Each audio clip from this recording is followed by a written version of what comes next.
I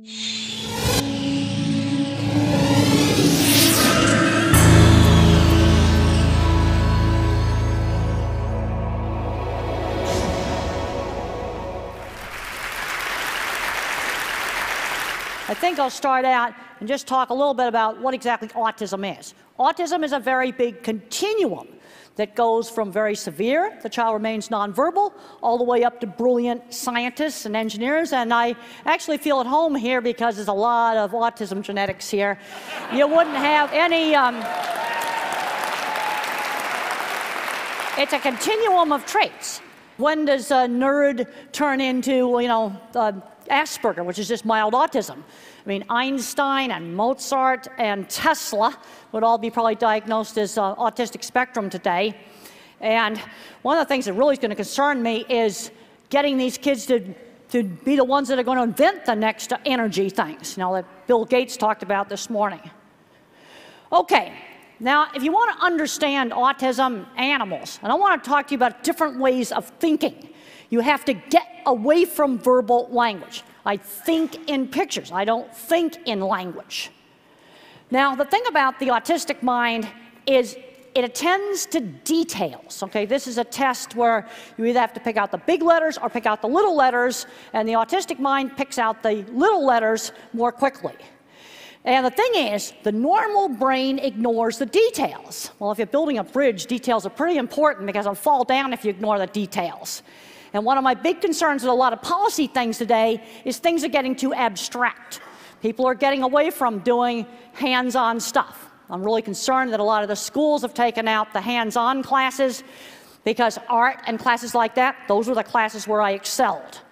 Okay, in my work with cattle, I noticed a lot of little things that most people don't notice would make the cattle balk. Like, for example, this flag waving right in front of the veterinary facility.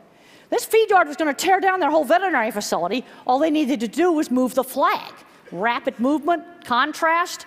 In the early 70s when I started, I got right down in the chutes to see what cattle were seeing. People thought that was crazy. A coat on a fence would make them balk. Shadows would make them balk. A hose on the floor. People weren't noticing these things. A chain hanging down. And that's shown very, very nicely in the movie. In fact, I loved the movie how they duplicated all my projects. That's the geek side. My drawings got the star in the movie, too. And actually, it's called Temple, Grandin, not thinking in pictures. So what is thinking in pictures? It's literally movies in your head. My mind works like Google for images. Now, when I was a young kid, I didn't know my thinking was different. I thought everybody thought in pictures. And then when I did my book, Thinking in Pictures, I started interviewing people about how they think. And I was shocked to find out that my thinking was quite different. Like if I say, think about a church steeple, most people get this sort of generalized, generic one. Now, maybe that's not true in this room, but it's going to be true in a whole lot of different places. I see only specific pictures. They flash up into my memory just like Google for pictures. And in the movie, they've got a great scene in there where the word shoe is said and a whole bunch of 50s and 60s shoes pop into my imagination. Okay, there's my childhood church, that's specific. There's some more, Fort Collins. Okay, how about famous ones? And they just kind of come up kind of like this, just really quickly, like Google for pictures.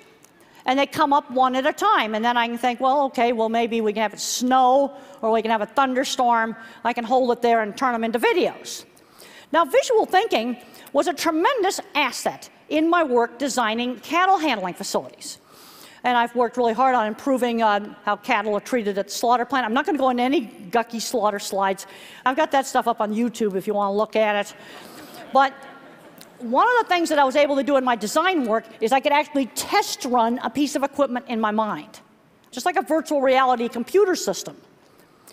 And this is an aerial view of a recreation of one of my projects that was used in the movie. That was like just so super cool.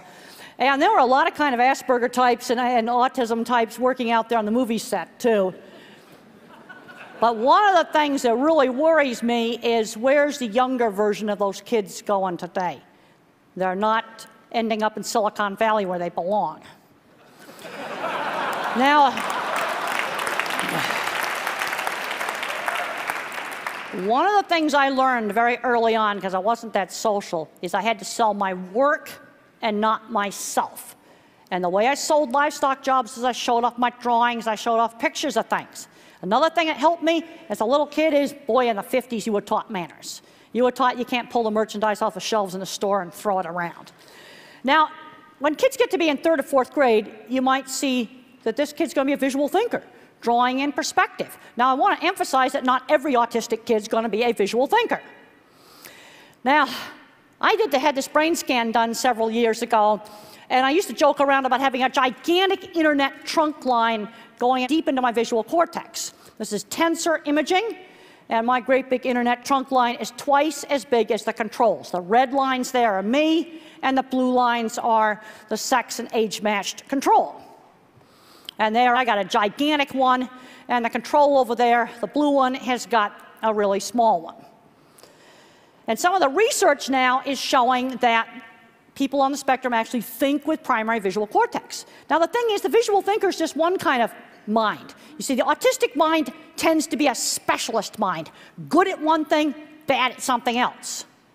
And where I was bad was algebra. And I was never allowed to take geometry or trig. Gigantic mistake. I'm finding a lot of kids that need to skip algebra, go right to geometry and trig. Now, another kind of mind is the pattern thinker, more abstract. These are your engineers, your computer programmers. Now, this is pattern thinking. That praying mantis is made from a single sheet of paper. No scotch tape, no cuts, and there in the background is the pattern for folding it. Here are the types of thinking. Photorealistic visual thinkers like me. Pattern thinkers, music and math minds. Some of these oftentimes have problems with reading. You also will see these kind of problems with kids that are dyslexic. You'll see these different kinds of minds. And then there's a verbal mind. They know every fact about everything. Now, another thing is the sensory issues. I was really concerned about having to wear this gadget on my face. And I came in half an hour beforehand so I could have it put on and kind of get used to it. And they got it bent so it's not hitting my chin. But sensory is an issue. Some kids are bothered by fluorescent lights. Others have problems with sound sensitivity. You know, it's going to be variable. Now, visual thinking gave me a whole lot of insight into the animal mind. Because think about it, an animal's a sensory-based thinker, not verbal. Thinks in pictures, thinks in sounds, thinks in smells. Think about how much information there is there on the local fire hydrant. He knows who's been there, when they were there, are they friend or foe? Is there anybody he can go mate with? There's a ton of information on that fire hydrant. It's all very detailed information. And looking at these kind of details gave me a lot of insight into animals. Now, the animal mind, and also my mind, puts sensory-based information into categories. Man on a horse and a man on the ground, that is viewed as two totally different things. You can have a horse that's been abused by a rider. They'll be absolutely fine with the veterinarian and with the horseshoer, but you can't ride him. You have another horse where maybe the horseshoer beat him up, and he'll be terrible for anything on the ground with the veterinarian, but a person can ride him. Cattle are the same way. Man on a horse, a man on foot, they're two different things. You see, it's a different picture. See, I want you to think about just how specific this is. Now, this ability to put information into categories, I find a lot of people are not very good at this. Like when I'm out troubleshooting with equipment or problems with something in a plant, they don't seem to be able to figure out, do I have a training people issue or do I have something wrong with the equipment? In other words, categorize equipment problem from a people problem. I find a lot of people have difficulty doing that. Now, let's say I figure out, is an equipment problem, is it a minor problem with something simple I can fix, or is the whole design of the system wrong? People have a hard time figuring that out.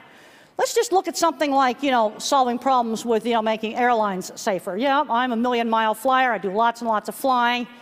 And, like if I was at the FFA, what would I be doing a lot of direct observation of?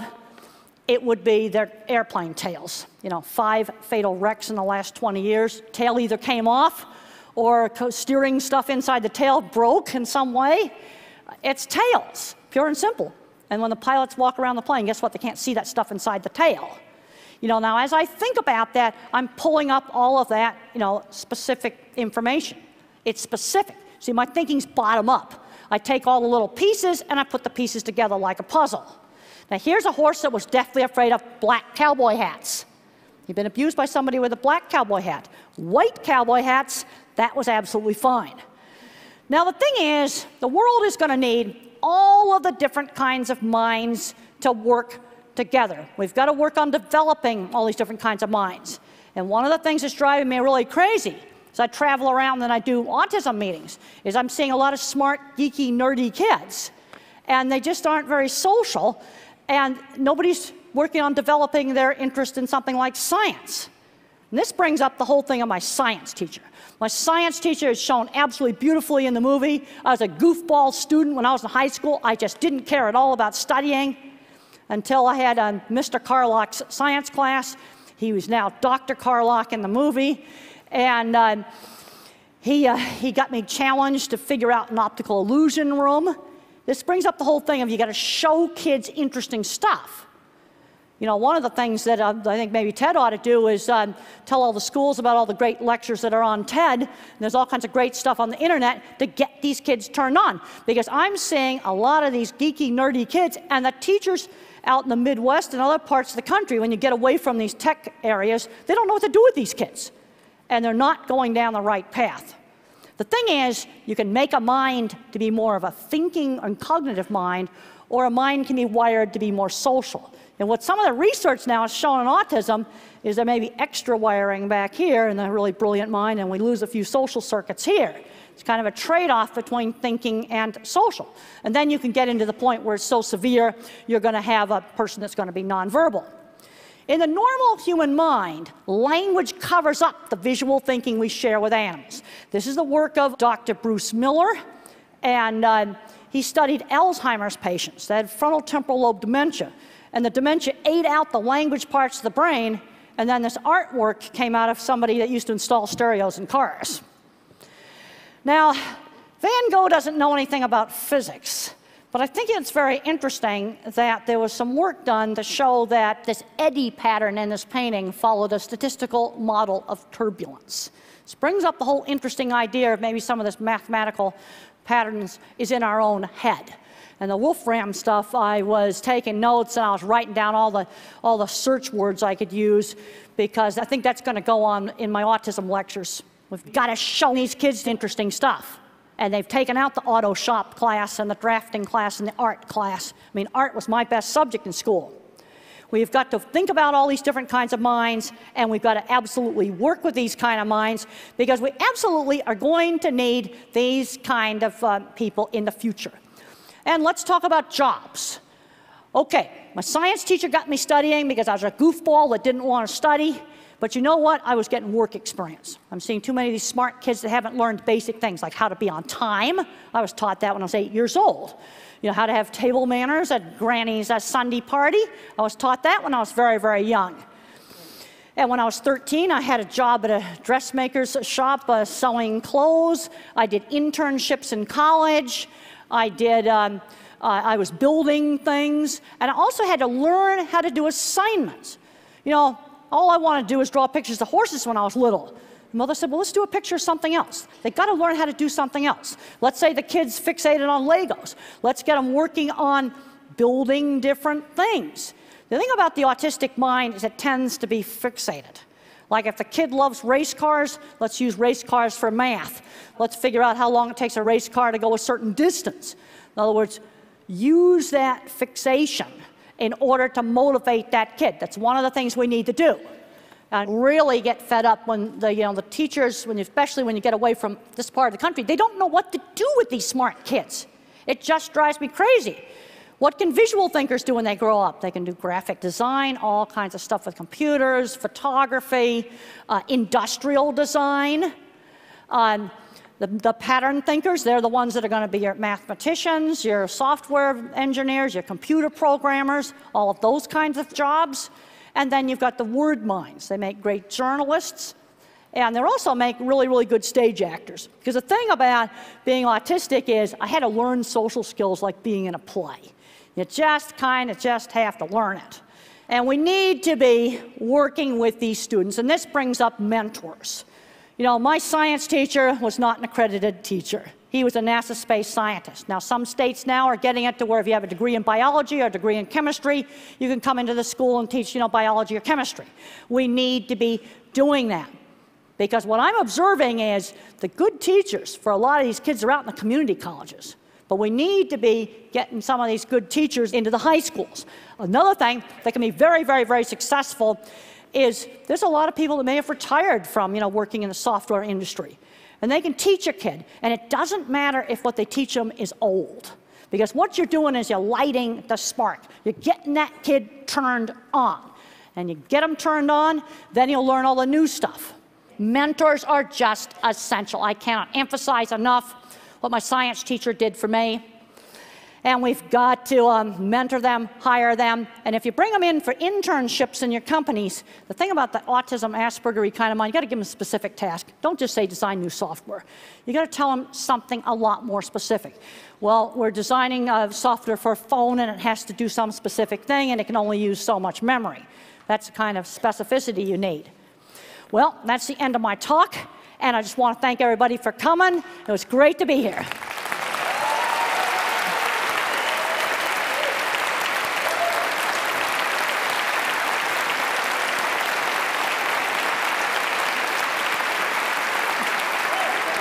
Okay. Oh, you have a question for me? Okay. Yeah. Thank you. Thank you so much for that. You once wrote, I like this quote, "If by some magic autism had been eradicated from the face of the earth, then men would still be socializing in front of a wood fire at the entrance to a cave." Because who do you think made the first stone spear? It was the Asperger guy, and if you were to get rid of all the autism genetics, there'd be no more Silicon Valley, and the energy crisis would not be solved. So I want to ask you a couple other questions, and if any of these feel inappropriate, it's okay just to say next question. But if there's someone here who has an autistic child or knows an autistic child and feels kind of cut off from them, what advice would you give them? Well, first of all, we got to look at age. If you have a 2-, 3-, or 4-year-old, no speech, no social interaction, I can't emphasize enough, don't wait. You need at least 20 hours a week of one-to-one teaching.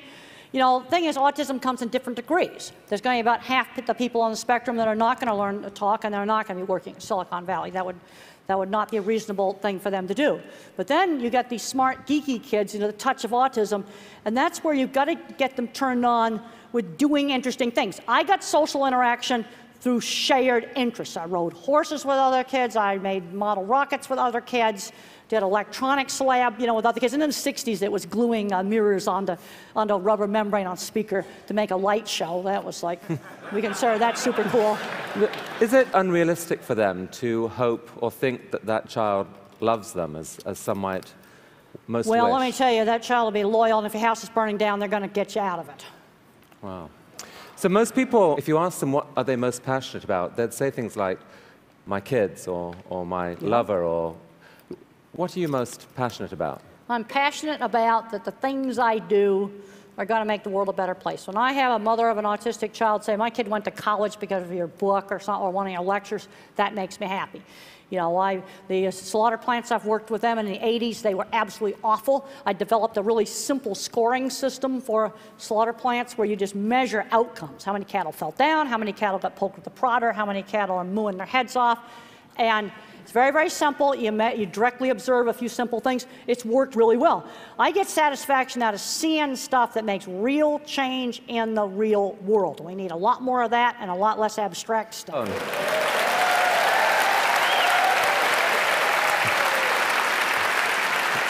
When we were talking on the phone, one of the things you said that really astonished me was, you said one thing you were passionate about was server farms. Tell me about that. Well, the reason why I got really excited and I read about that, it contains knowledge. It's libraries. And to me, knowledge is something that is extremely valuable. So maybe over 10 years ago now, our library got flooded, and this is before the internet got really big, and I was really upset about all the books being wrecked because it was knowledge being destroyed. And server farms or data centers are great libraries of knowledge. Temple, can I just say it's an absolute delight to have you at TED. Well, thank you so much. Thank you.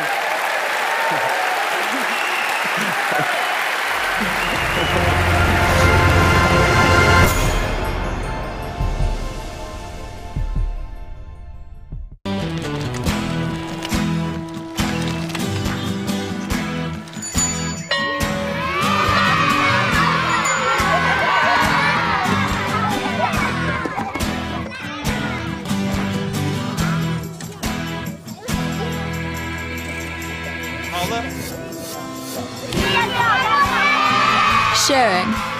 That's video on the Human Network. Cisco. Welcome to the Human Network.